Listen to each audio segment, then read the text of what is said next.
Halo teman-teman semuanya, Assalamualaikum warahmatullahi wabarakatuh.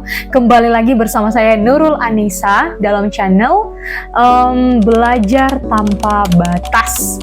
Oke teman-teman semuanya, sesuai dengan judul yang ada di video, kali ini kita akan membahas tentang insecurity.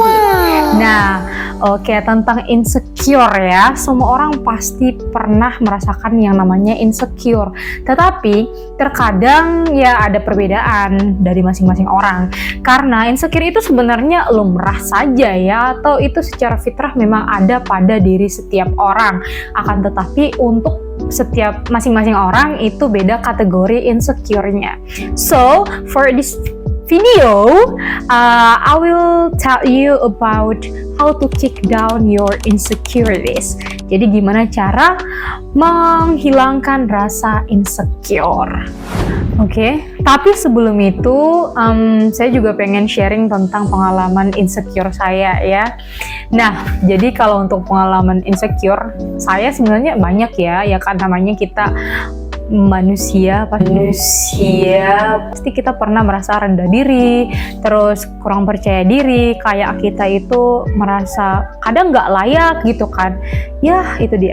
Nah, bagi saya pengalaman insecure saya itu lebih kepada lebih ke look ya mungkin. Nah, sebagai seorang perempuan kan pasti kita pengen dong jadi cantik gitu, kelihatan cantik, feminim dan sebagainya. Tapi guys, asal kalian tahu, saya bahkan sampai di usia 24 tahun pun saya nggak bisa gambar alis, tolong. Nggak bisa gambar alis, tolong. Bahkan untuk milih set foundation dan juga set lipstick yang cocok sampai saya belum bisa sampai sekarang. Bayangin deh. Nah, tapi itu hanya sebagai segelintir rasa insecure atau ketidakpercayaan diri ya. Tapi bagaimana sih cara saya mengatasi, menghandle rasa insecure itu sampai pada akhirnya saya berada di titik yang sekarang saya enjoy dan merasa nyaman dengan diri sendiri. Nah, saya ingin memberikan beberapa tips kepada teman-teman semua untuk tetap berada di zona di mana teman-teman itu merasa nyaman dengan diri sendiri dan menghilangkan perasaan insecure. Walaupun sebenarnya insecure itu tidak selalu berdampak negatif ya teman-teman. Jangan teman-teman kira insecure itu selalu membuat atau membawa dampak yang buruk. Justru bisa jadi loh kalau ketika kita insecure itu bisa menjadi dorongan untuk kita. Tapi tergantung konteks dari insecure-nya ya teman-teman. Nah, bagaimana yang dikatakan insecure bisa menjadi dorongan kita menjadi lebih baik? Yaitu ketika kita insecure kepada kemampuan orang lain, alih-alih insecure pada fisik atau penampilan orang lain. Ya, ketika kita insecure kepada kemampuan orang lain, di situ kita merasa seperti kita itu tidak bisa menyombongkan diri kita atas apa yang kita miliki. Tetapi akan ada dua reaksi ya. Sebagian orang yang memiliki growth mindset, yaitu akan menjadikan suatu insecure itu menjadi sebuah seperti motivasi. Tetapi bagi orang yang punya fixed mindset, dia itu akan seperti merasa cemburu dan tidak ada keinginan untuk merubah dirinya menjadi lebih baik. Ya, jadi dua reaksi itu sangat berbeda. Jadi jangan heran ya teman-teman ketika kalian menemukan ada orang yang misalnya ini cantik banget, seantero langit, bumi juga tahu dia itu cantik atau menawan atau ganteng gitu, tapi dia tetap dirasa insecure. Nah, kok bisa insecure? Ya kadang kita itu tidak bisa melihat apa yang ia lihat dan ia rasakan, ya kan? Nah, terus juga kadang gini, ketika kita berpikir bahwa ini orang kok insecure ya, padahal dia cantik banget gitu, ganteng banget.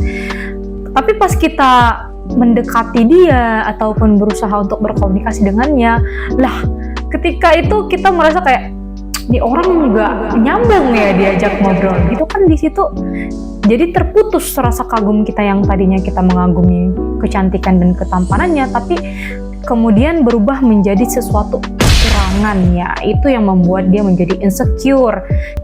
dimana dia merasa kayak dia itu tidak punya kepercayaan diri ketika beradaptasi atau ketika melakukan hubungan sosial dengan orang lain gitu. Misalnya kayak dia tahu bahwa ngobrol sama dia itu nggak seru, jadi bawaan orang lain itu bisa jadi ilfeel sama dia, jadi kadang dia insecure karena itu. Padahal kalau kita tahu, kita lihat gitu kan, fisik dia itu menawan gitu atau sering diidam-idamkan, tapi kayak ya karena itu dia tadi, nggak semua orang punya kemampuan yang orang lain punya gitu kan, jadi ada kekurangan dan pasti ada kelebihan di situ. Nah, oke, jadi kita masuk kepada gimana sih caranya meng-kick down insecurities yang kita miliki. Oke, simak terus videonya. Oke, the first thing that you have to do to kick your insecurities is kenali dulu jenis insecure kamu. Nah, dengan mengenali jenis insecure yang kamu miliki, itu akan mempermudah kamu untuk mencari solusi dan menyelesaikan permasalahan kamu. Nah, kamu harus tahu nih, kamu kira-kira insecure karena apa? Apakah karena penampilan? Ya, kamu yang kamu rasa kurang good looking, apakah di prestasi atau keahlian atau di finance dan lain-lain.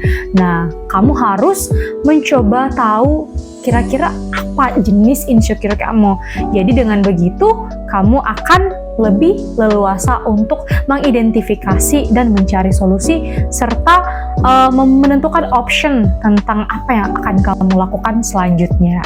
Oke, yang kedua adalah berhenti membandingkan diri kamu dengan orang lain. Nah, kamu itu jangan sering-sering membandingkan diri kamu dengan orang lain, karena hal itu hanya akan memperburuk perasaan kamu dan menambah tingkat insecure kamu. Selalu kenali dan ingat serta sadari bahwa setiap orang itu punya kekurangan dan kelebihan masing-masing ya teman-teman semuanya. Seperti tadi contoh si cantik yang insecure karena dia tidak mampu beradaptasi dan tidak pandai bersosialisasi sehingga orang lain misalnya kayak merasa ilfeel ketika ngobrol sama dia karena nggak nyambung tadi itu, atau ketika ada seseorang yang tampak biasa-biasa aja gitu kayak nggak pala cantik-cantik kali tapi dia itu jago berteman gitu, kayak dia berprestasi dan sebagainya, justru itu adalah kayak kelebihan dia gitu kan. Nah, walaupun dia insecure di hal lain tetapi ditutupi dengan kelebihan yang ia miliki tadi, yaitu kayak bersosialisasi, kemudian dia punya privilege di kemampuan ataupun prestasi dan sebagainya. Nah, jadi kamu juga berhentilah membandingkan dirimu, karena apalagi kamu misalnya kayak terpengaruh atau terinfluence dari social media. Oh my god, di social media itu apa yang dilihat itu sangat berbeda dengan realitanya ya teman-teman.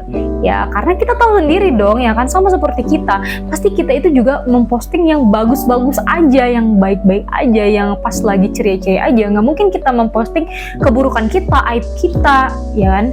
Nah, itulah, jangan termakan dengan apa yang diberikan ataupun ditunjukkan di sosial media, karena nggak sesuai ya teman-teman. Oke, yang selanjutnya yang ketiga yaitu bangun self-awareness dan terima diri kamu. Seperti lagunya Jin BTS ya kan, apa ya, I'm the one I should love. Ya gitu, jadi kita harus mencintai diri kita terlebih dahulu. Kita menerima segala kekurangan dan kelebihan yang kita miliki, dan kemudian dengan begitu kita bisa fokus pada sesuatu yang kita mampu ya. Kalian itu nggak perlu stres dengan sesuatu yang kalian nggak bisa kontrol. Oke, apa yang bisa kamu kontrol dan kendalikan yaitu hanyalah dirimu, pikiranmu, dan perasaanmu. Oke, jadi kalau sekiranya kamu pengen memperbaiki reputasi kamu yang misalnya di mata orang lain buruk, walau kamu berkoar-koar sekalipun, kalau memang dia tidak mau terima dan tetap ingin membencimu, ya buang-buang energi ya teman-teman. jadi terimalah dirimu apa adanya. Tonton video part 2-nya ya Besti.